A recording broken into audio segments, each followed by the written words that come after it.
ಜನ್ಮಾದ್ಯಸ್ಯೇತಃ ಅನ್ನುವಂಥ ಈ ಮೊದಲ ಶ್ಲೋಕ ಏನಿದೆ, ಇದರ ಅನ್ವಯಾರ್ಥವನ್ನು ಈಗ ಒಂದು ಬಾರಿ ನೋಡೋಣ. ಏಕೆಂದರೆ ಅದಕ್ಕೆ ಸಂಬಂಧಪಟ್ಟಂತೆ ಭಾಗವತ ತಾತ್ಪರ್ಯ ಹೇಳಿರುವಂಥ ಎಲ್ಲ ವಿಷಯಗಳನ್ನು ನಾವು ದೀರ್ಘವಾಗಿ ನೋಡಿದ್ದೀವಿ. ಅದೆಲ್ಲ ನೋಡಿದ್ದಾದಮೇಲೆ ಪದಾರ್ಥ ಏನು ಅಂತ ಗೊಂದಲಕ್ಕೊಳಗಾಗುವ ಸಾಧ್ಯತೆ ಇದೆ. ಅದಕ್ಕೆ ಅನ್ವಯಾರ್ಥವನ್ನು ನೋಡೋಣ. ಅದನ್ನು ಬೇರೆ ಬೇರೆ ವ್ಯಾಖ್ಯಾನಕಾರರು ಅಲ್ಲಲ್ಲಿ ಹೇಳೇ ಇದ್ದಾರೆ. ಭಾಗವತ ತಾತ್ಪರ್ಯಕ್ಕೆ ಪ್ರಕಾಶಿಕ ಅಂತ ಏನು ವ್ಯಾಖ್ಯಾನ ಇದೆ, ಅವರು ಕೂಡ ಅದನ್ನು ಹೇಳಿದ್ದಾರೆ. ತತಶ್ಚ ಅಯಂ ಶ್ಲೋಕಾರ್ಥ ಅಂತ. ಉಳಿದವರು ಕೂಡ ನಡುವೆ ನಡುವೆ ಅಂತ ಹೇಳಿರ್ತಾರೆ. ಅದನ್ನು ಒಂದು ಬಾರಿ ಹೀಗೆ ಅವಲೋಕನ ಮಾಡ್ಕೊಳ್ಳೋಣ. ಅನ್ವಯಾತ್ ಇತರತಃ ಅಂತನ್ನುವುದು ಶ್ಲೋಕದ ಆರಂಭದಲ್ಲೇ ಬರಬೇಕು ಅಂತ ನಾನು ಕೂಡ ಆಲೋಚನೆ ಮಾಡಿದ್ದೆ. ಅನ್ವಯಾರ್ಥದ ಆರಂಭದಲ್ಲೇ ಅದು ಬರಬೇಕು. ಆದ್ದರಿಂದ ಹೀಗೆ ಮೊದಲು ಒಂದು ಬಾರಿ ಸಂಸ್ಕೃತದಲ್ಲಿ ಅನ್ವಯ ಹೇಳ್ತೇನೆ, ಮುಂದೆ ಅದಕ್ಕೆ ಅರ್ಥ ಹೇಳ್ತೇನೆ. ಅನ್ವಯಾತ್ ಇತರತಃ ಚ ಅಸ್ಯ ಜನ್ಮಾದಿ ಯತಃ ಅರ್ಥೇಷು ಅಭಿಜ್ಞಃ ಸ್ವರಾಟ್ ಯಹ ಆದಿಕವಯೇ ಹೃದಾ ಬ್ರಹ್ಮ ತೇನೆ ಯಂ ಸೂರಯಃ ಮುಹ್ಯಂತಿ ಯಥಾ ತೇಜೋವಾರಿಮೃದಾಂ ವಿನಿಮಯಃ ತಥಾ ಕ್ರಿಯಮಾಣಃ ತ್ರಿಸರ್ಗಃ ಯಹ ಅಸ್ತಿ ಸಹ ಯತ್ರ ಮೃಷಾ ತಂ ಸ್ವೇನ ಧಾಮ್ನಾ ಸದಾ ನಿರಸ್ತಕುಹಕಂ ಪರಂ ಸತ್ಯಂ ಧೀಮಹಿ ವಯಂ ಧೀಮಹಿ ಅಂತ ಕೊನೆಗೆ ಅನ್ವಯ ಮಾಡಬೇಕು. ಇದರ ಅರ್ಥ ಹೀಗಾಗ್ತದೆ. ಅನ್ವಯಾತ್, ನಮಗೆ ಇದರ ಅರ್ಥ ಗೊತ್ತಿದೆ, ಶಾಸ್ತ್ರಗಳು ಅಂತ ಅರ್ಥ. ಶಾಸ್ತ್ರ ಪುರಾಣಾದಿಗಳಿಂದ, ವೇದ ಪುರಾಣಾದಿಗಳಿಂದ, ಇತರತಃ ವೇದ ಪುರಾಣಾದ್ಯನುಸಾರಿಯಾದಂಥ ತರ್ಕದಿಂದ, ಅಸ್ಯ ಈ ಜಗತ್ತಿನ ಜನ್ಮಾದಿ ಜನ್ಮ ಮೊದಲಾದ 8 ಯತಃ ಯಾವ ಭಗವಂತನಿಂದ ಆಗುತ್ತದೋ ಅಂತ ಹೀಗೆ ಅನ್ವಯ ಮಾಡ್ಕೋಬೇಕು. ಮುಂದೆ ಅರ್ಥೇಶು ಸಕಲ ವಿಷಯಗಳಲ್ಲಿಯೂ ಕೂಡ, ಆ ಕಾರ್ಯ ಕಾರಣ ಮೊದಲಾದ ಸಕಲ ವಿಷಯಗಳಲ್ಲಿಯೂ ಕೂಡ, ಆ ವಿಷಯಕ್ಕೆ ಸಂಬಂಧಿಸಿದಂತೆಯೂ ಕೂಡ ಅಭಿಜ್ಞ ಸರ್ವೋತ್ತಮನಾದ, ಸ್ವರಾಟ್ ಸ್ವತಂತ್ರನಾದ, ಯಹ ಯಾವ ಭಗವಂತ, ಯತಃ ಅಂತ ಹಿಂದೊಂದು ಕಡೆ ಬಂದಿದೆ, ಅಲ್ಲಿ ಆ ಯಹ, ಈ ಯಹ ಮತ್ತು ಮುಹ್ಯಂತಿ ಎಂ ಸೂರ್ಯ ಅನ್ನುವಲ್ಲಿ ಒಂದು ಯಹ ಇದೆ. ಇವೆಲ್ಲವೂ ಸೇರಿ ಕೊನೆಗೆ ಅನ್ವಿತ ಆಗ್ತವೆ. ಯಹ ಯಾವ ಭಗವಂತ ಆದಿಕವಯೇ ಆದಿಕವಿಯಾದ ಚತುರ್ಮುಖ ಬ್ರಹ್ಮನಿಗೆ ಹೃದಯ ಪ್ರೀತಿಯಿಂದ ಬ್ರಹ್ಮ ಶಾಸ್ತ್ರವನ್ನು ತೇನೆ ಬಿತ್ತರಿಸಿದನೋ, ಎಂ ಯಾವ ಭಗವಂತನನ್ನು ಸೂರಯ ಜ್ಞಾನಿಗಳೂ ಕೂಡ ಮುಹ್ಯಂತಿ ಸುಲಭವಾಗಿ ಅರಿಯಲಾರರೋ,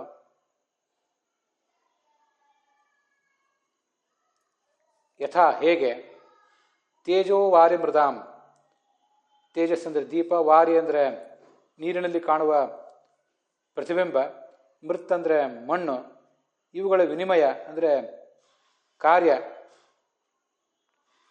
ಆ ಮಣ್ಣಿನ ಕಾರ್ಯವಾದಂಥ ಘಟ ಮೊದಲಾದದ್ದು, ಅದು ಹೇಗೋ, ಯಥಾ ಅಂತ ಒಂದು ಕಡೆ ಬಂತು, ಯಥಾ ತೇಜೋ ವಾರಿ ಮೃದಾಂ ವಿನಿಮಯ ಅಂತ. ಇದಾದಮೇಲೆ ತಥಾ ಹಾಗೆ, ಕ್ರಿಯಮಾಣ ಅದರಂತೆ ಮಾಡಲ್ಪಡುವ ತ್ರಿಸರ್ಗ 3 ಸೃಷ್ಟಿ, ತನ್ನ ಅವತಾರಗಳ ಸೃಷ್ಟಿ, ತನ್ನ ಪ್ರತಿಬಿಂಬರಾದ ಜೀವರ ಸೃಷ್ಟಿ ಮತ್ತು ಜಡಗಳ ಸೃಷ್ಟಿ ಅಂತ ಹೀಗೆ ಅದರ ತಾತ್ಪರ್ಯ. ತೇಜಸ್ಸು ಅನ್ನೋದೊಂದು ದೃಷ್ಟಾಂತ, ಅದಕ್ಕೆ ದಾಷ್ಟಾಂತಿಕ ತನ್ನ ಅವತಾರಗಳು.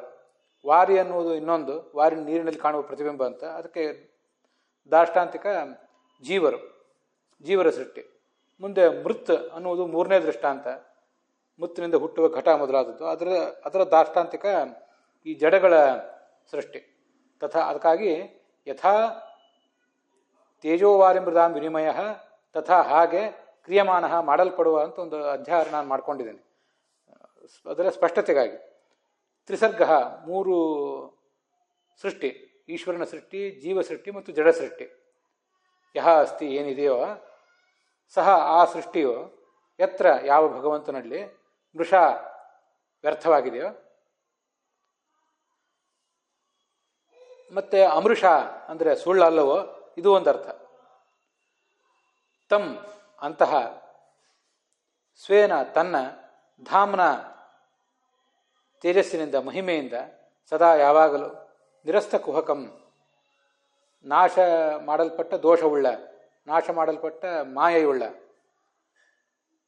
ಪರಂ ಗುಣಪೂರ್ಣನಾದ ಸತ್ಯ ಶಬ್ದವಾಚ್ಯನಾದ ಭಗವಂತನನ್ನು ವಯಂ ನಾವು ಧೀಮಹಿ ಧ್ಯಾನಿಸುತ್ತೇವೆ ಅಂತ ಅದರ ತಾತ್ಪರ್ಯ. ಇದಿಷ್ಟು ಹೀಗೆ ಅನ್ವಯಾರ್ಥ. ಅಲ್ಲಿ ತ್ರಿಸರ್ಗ ಅಂತ ಏನು ಬಂದಿದೆ, ತ್ರಿಸರ್ಗ ಅಂದರೆ ಸ್ವಪ್ನ, ಜಾಗೃತ್, ಸ್ವಪ್ನ ಮತ್ತು ಸುಷುಪ್ತಿಗಳ ಸೃಷ್ಟಿ ಅಂತ ಕೂಡ ಅರ್ಥ ಮಾಡಿದ್ದಾರೆ ಭಾಗವತ ತಾತ್ಪರ್ಯಕ್ಕೆ ವ್ಯಾಖ್ಯಾನ ಮಾಡಿದ ಪ್ರಕಾಶಿಕಾ ವ್ಯಾಖ್ಯಾನಕಾರರು. ಮತ್ತು ಧಾಮ್ನಾ ಸ್ವೇನ ಸದಾ ನಿರಸ್ತ ಕುಹಕಂ ಅಂತ ಏನಿದೆ, ಅಲ್ಲಿ ಧಾಮ ಅಂದರೆ ತನ್ನ ಮಹಿಮೆ, ತನ್ನ ಬೆಳಕು, ಜ್ಞಾನದ ಬೆಳಕು, ಅದರಿಂದ ನಾಶಪಡಿಸಲ್ಪಟ್ಟ ದೋಷವುಳ್ಳವನು, ಕಪಟವುಳ್ಳವನು, ಮಾಯೆಯುಳ್ಳವನು ಅಂತ ಇದನ್ನೆಲ್ಲ ನೋಡಿದ್ದೀವಿ. ಅದಲ್ಲದೆ ಧಾಮ್ನ ಅಂದರೆ, ಧಾಮ ಅಂದರೆ ಆಶ್ರಯ ಅಂತಲೂ ಅರ್ಥ ಇರೋದ್ರಿಂದ ಸ್ವಧಾಮಭೂತ ಪ್ರಾಣಾದಿಸ್ಥೇನ, ತನಗೆ ತನ್ನ ಸನ್ನಿಧಾನಕ್ಕೆ ಪಾತ್ರರಾದ ಪ್ರಾಣಾದಿಗಳಲ್ಲಿ ಇದ್ದು ಅವನೇನು ಈ ತ್ರಿಸರ್ಗವನ್ನು ಮಾಡಿದ್ದಾನೆ ಅಂದರೆ, ಅವರು ತ್ರಿಸರ್ಗ ಅನ್ನೋದಕ್ಕೆ ಮತ್ತೊಂದು ಅರ್ಥ ಮಾಡಿದ್ದಾರೆ ಅಂತ ನಾನು ಹೇಳಿದೆ ಈಗಾಗಲೇ. ಆಚಾರ್ಯರು ಮಾಡಿ ತೋರಿಸಿರುವ ಅರ್ಥ ಈಶ್ವರ ಸೃಷ್ಟಿ, ಜೀವ ಸೃಷ್ಟಿ ಮತ್ತು ಜಡ ಸೃಷ್ಟಿ. ಅದಲ್ಲದೆ ಇಲ್ಲಿ ಧಾಮ್ನ ತನಗೆ ಆಶ್ರಯಭೂತರಾದ, ತನ್ನ ಸನ್ನಿಧಾನಕ್ಕೆ ಪಾತ್ರರಾದ ಪ್ರಾಣಾದಿಗಳಲ್ಲಿದ್ದು ಅವನೇನು ಈ ಜಾಗೃತಿ, ಸ್ವಪ್ನ ಮತ್ತು ಸುಷುಪ್ತಿಯನ್ನು ಮಾಡ್ತಾನೆ, ಅದು ಯಾವುದು ಕೂಡ ಸುಳ್ಳಲ್ಲ, ಸತ್ಯವೇ. ಮತ್ತು ಅದು ಅವನ ಪಾಲಿಗೆ ವ್ಯರ್ಥ ಇರಬಹುದು. ಕನಸನ್ನು ಬೀಳಿಸಿದ್ರಿಂದ ಭಗವಂತನಿಗೇನು ಲಾಭ ಇಲ್ಲ, ನಮಗೆ ಮಾತ್ರ ಅದರಿಂದ ಲಾಭ ಇದೆ ಅಂತ ಅದೊಂದು ಹೆಚ್ಚಿನ ವ್ಯಾಖ್ಯಾನ ಅವರು ಮಾಡಿದ್ದಾರೆ. ಧೀಮಹಿ ಅಂತ ಹೀಗೊಂದು ಶಬ್ದ ಪ್ರಯೋಗ ಇದೆ. ಆ ಧೀಮಹಿ ಅಂತನ್ನುವುದು ಈಗಿನ ವ್ಯಾಕರಣದಲ್ಲಿ ಆಗೋದಿಲ್ಲ. ಅದಕ್ಕೆ ಧ್ಯಾಯೇಮ, ನಾವೆಲ್ಲರೂ ಆಲೋಚನೆ ಮಾಡೋಣ, ನಾವೆಲ್ಲರೂ ಅದನ್ನು ಚಿಂತಿಸೋಣ ಅಂತ ಹೀಗದರ ತಾತ್ಪರ್ಯ ಆಗ್ತದೆ. ವಿಜಯಧ್ವಜರು ಕೂಡ ಅದನ್ನು ವ್ಯಾಖ್ಯಾನ ಮಾಡಿದ್ದಾರೆ. ಯಾಕೆ ಛಾಂದಸ್ಸು ಪ್ರಯೋಗ ಮಾಡಿದ್ದಾರೆ, ಲೌಕಿಕ ವ್ಯಾಕರಣಕ್ಕೆ ಹೊಂದದೇ ಇರುವ ಪ್ರಯೋಗವನ್ನು ಯಾಕೆ ಮಾಡಿದ್ದಾರೆ ಅಂತ. ಅದಕ್ಕೆ ಗಾಯತ್ರಿ ಪ್ರತಿಪಾದ್ಯನಾದ ನಾರಾಯಣನೇ ಪರಬ್ರಹ್ಮ, ಹೊರತು ಸೂರ್ಯನಲ್ಲ ಅಂತ ಹೀಗೆ ತೋರಿಸ್ಲಿಕ್ಕಾಗಿ. ಮತ್ತು ಹೀಗೆ ವೇದಾಧ್ಯಯನ ಮಾಡುವಾಗ ಈಗ ಆರಂಭದಲ್ಲಿ ಹೇಗೆ ಗಾಯತ್ರಿಯನ್ನು ನಾವು ಅಧ್ಯಯನ ಮಾಡ್ತೀವೋ, ಗಾಯತ್ರಿ ಉಪದೇಶದ ನಂತರವೇ ವೇದಾಧ್ಯಯನ ಪ್ರಾರಂಭ ಆಗ್ತದೋ, ಹಾಗೆ ಭಾಗವತದ ಆರಂಭದಲ್ಲಿ ಜನ್ಮಾದ್ಯಸಹಿತ ಅನ್ನೋ ಶ್ಲೋಕವನ್ನು ಪಠಿಸಿ ಆಮೇಲೆ ಭಾಗವತವನ್ನು ಓದಲಿಕ್ಕೆ ತೊಡಗಬೇಕು ಅಂತ ಹೀಗೆ ತಿಳಿಸ್ಲಿಕ್ಕೋಸ್ಕರ ಈ ಧೀಮಹಿ ಅನ್ನುವಂಥ ಅಲೌಕಿಕ ಪ್ರಯೋಗ ಇರುವ ಶಬ್ದವನ್ನು, ಒಂದು ಶ್ಲೋಕವನ್ನು ಮೊದಲು ಪ್ರಯೋಗ ಮಾಡಿದ್ದಾರೆ. ಗಾಯತ್ರಿ ಮೊದಲಾದ ಓಂಕಾರ, 3 ಅಕಾರ ಉಕಾರ ಮಕಾರಗಳು, ಗಾಯತ್ರಿಯ 3 ಪಾದಗಳು, ಪುರುಷ ಸೂಕ್ತದ 3 ವರ್ಗಗಳು ಮತ್ತು 3 ವೇದಗಳು ಇದೆ. ಅದರಿಂದಲೂ ಪ್ರತಿಪಾದ್ಯನಾದವನು ನಾರಾಯಣನೇ ಅಂತ ಹೀಗೆ ತಿಳಿಸುವ ಉದ್ದೇಶವೂ ಅವರಿಗಿದೆ. ಮತ್ಸ್ಯ ಪುರಾಣದಲ್ಲಿ ಬಂದಿರುವಂಥ ಕೆಲವು ಶ್ಲೋಕಗಳನ್ನು ವೀರರಾಘವರು, ಶ್ರೀಧರಿ ವ್ಯಾಖ್ಯಾನದವರು ಎಲ್ಲರೂ ಹೇಳಿದ್ದಾರೆ. ಅದನ್ನೇ ವಿಜಯಧ್ವಜರು ಕೂಡ ಹೇಳ್ತಾರೆ. ಯತ್ರಾಧಿಕೃತ್ಯ ಗಾಯತ್ರೀಂ ವರ್ಣ್ಯತೆ ಧರ್ಮ ವಿಸ್ತಾರ. ಗಾಯತ್ರೀಂ ಅಧಿಕೃತ್ಯ, ಮೊದಲು ಗಾಯತ್ರಿಯಲ್ಲಿ ಅಧಿಕಾರ ಪಡ್ಕೊಂಡು ಮುಂದೆ ಸಕಲ ಧರ್ಮ ವಿಸ್ತಾರವನ್ನು ಏನು ಜ್ಞಾನಿಗಳು ಮಾಡಿದ್ದಾರೆ ಅದನ್ನು ನಾವು ಕೇಳಬೇಕು. ಎತ್ತದ್ ಭಾಗವತಂ ವಿದುಹು ವೃತ್ರಾಸುರ ವಧಶ್ಚಾಪಿ.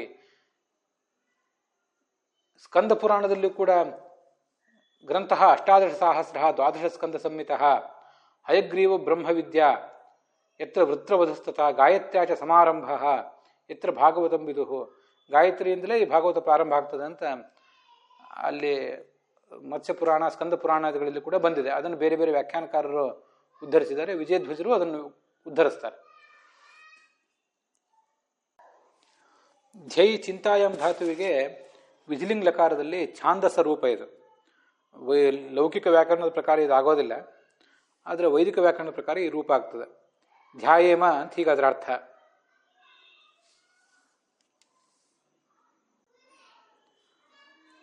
ಗಾಯ ಈ ಭಾಗವತದ ಶ್ಲೋಕದಲ್ಲಿ ಆದಿಕವಿ ಅಂತ ಚತುರ್ಮುಖ ಬ್ರಹ್ಮನನ್ನು ಹೇಳಿದ್ದಾರೆ.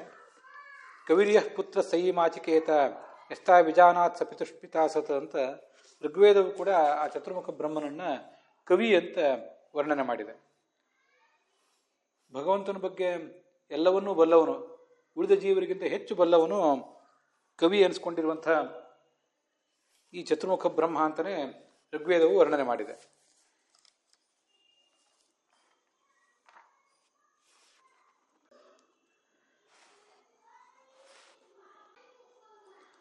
ಇಂಥ ಕವಿ ಅನಿಸಿರುವ ಚತುರ್ಮುಖ ಬ್ರಹ್ಮನಿಂದಲೂ ಸ್ತುತ್ಯನಾದ ಚತುರ್ಮುಖ ಬ್ರಹ್ಮನಿಗೂ ಉಪದೇಶ ಮಾಡಿದ ಭಗವಂತನನ್ನು ನಾವು ಧ್ಯಾನಿಸಬೇಕು.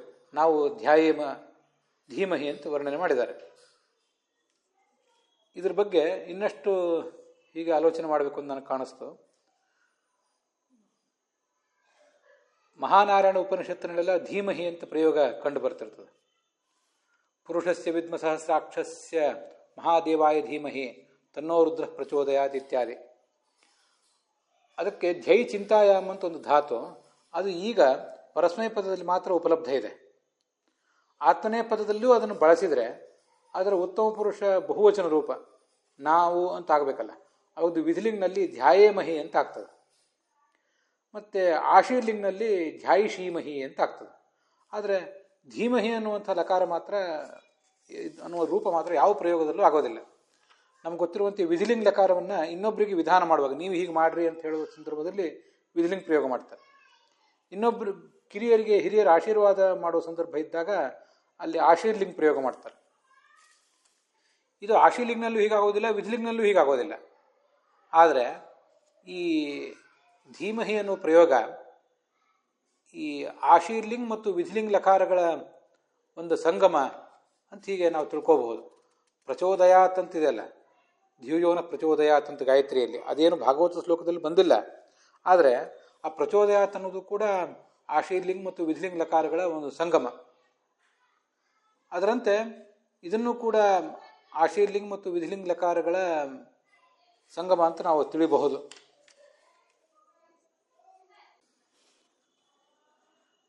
ಅಲ್ಲೇನು ಧ್ಯಾ ಅಂತ ಹೀಗೆ ರೂಪಗಳಿವೆ, ಆ ಧ್ಯಾ ಅನ್ನುವುದೆಲ್ಲ ರೂಪಾಂತರ ಕಂಡು ಧೀಮಹಿ ಅಂತ ಹೀಗೆ ಬದಲಾವಣೆ ಕಂಡಿವೆ. ಇಲ್ಲಿ ನೀವು ಧ್ಯಾನಿಸಿರಿ ಅಂತ ಇನ್ನೊಬ್ಬರಿಗೆ ಆಶೀರ್ವಾದ ಮಾಡೋದು ಅದೂ ಇದೆ. ನಾವು ನೀವು ಎಲ್ಲರೂ ಕೂಡ ಧ್ಯಾನಿಸೋಣ ಬನ್ನಿ ಅಂತ. ವಿಧಿಲಿಂಗ್ ಲಕಾರವನ್ನು ಪ್ರಯೋಗ ಮಾಡಿದಾಗ ನೀವು ಹೀಗೆ ಮಾಡ್ರಿ ಅಂತ ವಿಧಾನ ಆಗ್ತದೆ. ಆಶೀರ್ಲಿಂಗ್ ಪ್ರಯೋಗ ಮಾಡಿದಾಗ ಆಶೀರ್ವಾದ ಆಗ್ತದೆ. ಬನ್ನಿ ನಾವೆಲ್ಲರೂ ಕೂಡ ಹೀಗೆ ಭಗವಂತನನ್ನ ಧ್ಯಾನಿಸೋಣ, ವಿ ಶುಡ್ ಮೆಡಿಟೇಟ್ ಅಪಾನ್ ಅಂತ ಈಗೇನು ಅರ್ಥವೋ ಆ ಥರ ಆಗ್ತದೆ. ನಾವು ಧ್ಯಾನ ಮಾಡಬೇಕು ಅಂತ ಅದರ ಅರ್ಥ ಸಿಗ್ತದೆ. ಇದು ವಿಧಿಲಿಂಗ್ ಲಕಾರದ ಅರ್ಥ. ಅಥವಾ ನಮಗೆಲ್ರಿಗೂ ಗುರು ಹಿರಿಯರು ಹೀಗೆ ಮಾಡಬಹುದಾದಂಥ ಒಂದು ಆಶೀರ್ವಾದ, ನಾವು ಧ್ಯಾನ ಮಾಡುವಂತಾಗಲಿ ಅಂತ ಬೇರೆ ಯಾರೋ ಮಾಡಿದ ಆಶೀರ್ವಾದವನ್ನು, ಹಿರಿಯರು ಮಾಡಿದ ಆಶೀರ್ವಾದವನ್ನು ಇಲ್ಲಿ ಅನುವಾದ ಮಾಡ್ಕೊಳ್ಬಹುದು. ಇದು ಬನ್ನಂಜೆ ಗೋವಿಂದಾಚಾರ್ಯ ಹೇಳಿದ ಅರ್ಥ. ಇದನ್ನೆಲ್ಲ ನೋಡಿದಾಗ ನನಗೆ ಮತ್ತೊಂದು ಅರ್ಥವನ್ನು ಕೂಡ ಮಾಡ್ಬೋದು ಅಂತ ಕಾಣಿಸ್ತು. ಧೀ ಧಾರಣೆ ಅಂತ ಒಂದು ಧಾತು ಇದೆ. ಧೀ ಅಂತ ಹ್ರಸ್ವ, ಧಾರಣ ಅಂತ ಅರ್ಥ. ಅದು ಪರಸ್ಮೈ ಪದ ಧಾತು. ಅದನ್ನು ಆತ್ಮನೆಯ ಪದದಲ್ಲೂ ಕೂಡ ನಾವು ಪ್ರಯೋಗಿಸಬಹುದು. ಎಲ್ಲ ಧಾತುಗಳಿಗೂ ಆತ್ಮನೆಯ ಪದವು ಪರಸ್ಮೈ ಪದವು ಇರೋದರಿಂದ. ಅದು ವಿಧಿಲಿಂಗ್ನಲ್ಲಿ ಮತ್ತು ಆಶೀರ್ಲಿಂಗ್ನಲ್ಲಿ ಧಿಯೇಮಹಿ ಮತ್ತು ಧ್ಯಾಯಿಷೀಮಹಿ ಅಂತ ಎರಡು ರೂಪಗಳಾಗ್ತವೆ. ಅಲ್ಲಿ ಧಿಯೇಮಹಿ ಅನ್ನುವಲ್ಲಿ ವಿಧಿಲಿಂಗ ಕಾಲದಲ್ಲಿ ಧಿಯೇಮಹಿ ಅಂತ ಆಗ್ತದಲ್ಲ ಉತ್ತಮ ಪುರುಷ ಬಹುವಚನ, ಅಲ್ಲಿ ಅನ್ನುವುದನ್ನು ಬಿಟ್ಟುಬಿಟ್ರೆ ಧೀ ಮಹಿ ಅಂತ ಇಷ್ಟ ಆಗ್ತದೆ. ಧೀ ಹ್ರಸ್ವ, ಮಹಿ ಅಂತ ಆಗ್ತದೆ. ಧೀ ಅಂತ ಹ್ರಸ್ವ ಇದ್ದದನ್ನು ದೀರ್ಘ ಮಾಡ್ಕೋಬೇಕು, ಧೀಮಹಿ ಅಂತ. ಯಾಕೆಂದ್ರೆ ಅಧಿಕವಾಗಿ ಧ್ಯಾನ ಮಾಡೋಣ ಅಂತ ಅರ್ಥ. ಹ್ರಸ್ವ ಇದ್ರೂ ಕೂಡ ಅದನ್ನು ಅಧಿಕವಾಗಿ ಧ್ಯಾನ ಮಾಡೋಣ ಅಂತ ಅದರ ಅರ್ಥ ಸೂಚನೆ ಆಗ್ತದೆ.